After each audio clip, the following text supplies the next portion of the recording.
Halo Sobat Sejarah, kalian pernah dengarkan kalau ada seseorang yang nyebut Bung Hatta, Bung Karno, atau Bung Tomo? Nah, ada juga loh yang disebut juga sebagai Bung Kecil. Iya, Bung Kecil. Sini-sini kita belajar bersama. Oke. Perdana Menteri pertama Indonesia ini justru ditangkap oleh bangsanya sendiri. Ia sering disebut sebagai Bung Kecil. Ya, Bung Kecil. Beliau disebut Bung Kecil karena tubuhnya yang relatif kecil, tetapi pemikirannya sangat cerdas dan berani sehingga ia dapat mengorbankan dirinya sendiri demi kemerdekaan Indonesia. Ia bernama Sultan Syahrir, lahir di kota Padang Panjang pada 5 Maret 1909. Ia berasal dari keluarga terpelajar Minangkabau. Ayahnya bekerja sebagai pejabat pemerintah pada masa Hindia Belanda, sehingga Sultan Syahrir mendapat kesempatan menempuh pendidikan yang baik sejak kecil. Pendidikan dasarnya ditempuh di sekolah Belanda di Medan. Kemudian ia melanjutkan ke sekolah menengah atas atau AMS di Bandung. Sejak muda, Sultan Syahrir dikenal sebagai orang yang cerdas, aktif berorganisasi, dan tertarik pada perjuangan kemerdekaan Indonesia. Pada tahun 1929, ia melanjutkan pendidikan hukum ke Amsterdam, Belanda. Selama di Belanda, ia aktif dalam organisasi mahasiswa Indonesia dan sering berdiskusi tentang politik, demokrasi, dan kemerdekaan bangsa.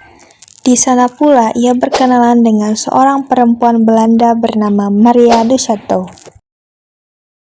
Miska adalah panggilan sayangnya untuk Maria. Tahun 1932, Syahrir mengajak Maria pulang ke Hindia Belanda dan menikahinya setelah Maria berpindah agama. Namun pernikahan dengan kulit putih tidak dapat diterima pada saat masa itu. Mereka sering dikuncingkan, sampai-sampai surat kabar lokal menjadikannya isu dan mendesak pemerintah untuk mengambil tindakan. Pihak kepolisian menyelidiki dan mendapatkan dokumen yang menyatakan bahwa Maria belum bercerai secara sah dengan suami pertamanya. Para pemuka agama pun marah dan membatalkan pernikahan mereka dan Maria dipaksa dipulangkan ke negeri asalnya. Waktu terus berlalu. Syahrir kembali bertemu dengan Maria di India. Namun pada saat itu, Syahrir telah bersama wanita pendamping hidupnya yang bernama Poppy atau dikenal dengan Poppy Syahrir. Setelah kembalinya ke Indonesia, ia semakin aktif dalam pergerakan nasional bersama tokoh-tokoh kemerdekaan lainnya. Berbeda dengan tokoh lainnya, Syahrir dikenal sebagai sosok yang tenang, rasional, dan sangat menjunjung tinggi nilai kemanusiaan. Dengan kecerdasannya, ia memimpin delegasi Indonesia pada sidang Dewan Keamanan PBB di Amerika pada tahun 1947. Ia ditemani dengan beberapa tokoh yaitu Haji Agus Salim, Sujatmoko, Sumitrojoyo Hadikusumo, dan Charles Tambu. Ini dia cuplikannya. At the end of the 19th century, we began to regain our soul and gave birth to a national movement which aimed at freedom from Dutch colonial rule. From that time on, it has been our constant desire, our one ideal, our strive and struggle to become a nation again. In 1918, our national movement gained great strength, and the desire to free Indonesia from Dutch rule had become universal. Ketika Indonesia memproklamasikan kemerdekaan pada tahun 1945, situasi masih sangat genting. Belanda ingin kembali berkuasa, dan konflik bersenjata terjadi di berbagai daerah. Di tengah situasi itu, Syahrir mengambil langkah yang berbeda. Ia memilih jalur diplomasi.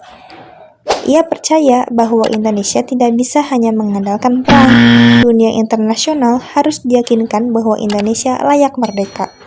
Namun, keputusan ini tidak diterima semua pihak.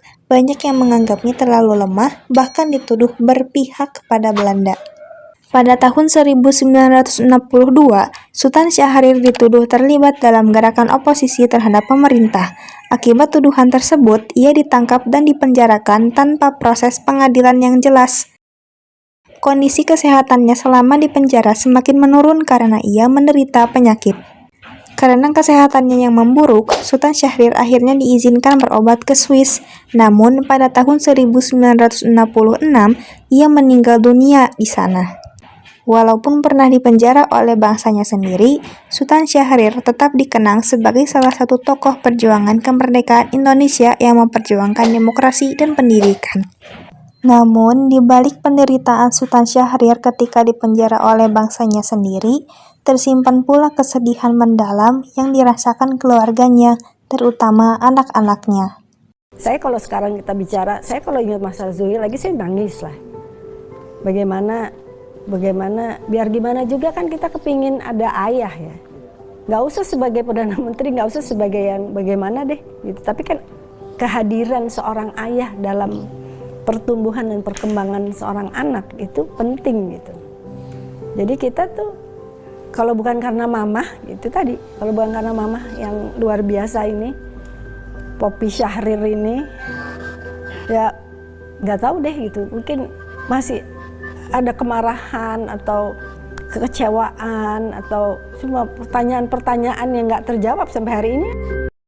Peristiwa tersebut menjadi salah satu sisi pilu dalam perjalanan hidup Sultan Syahrir, seorang tokoh besar bangsa yang harus menerima kenyataan pahit di akhir hidupnya.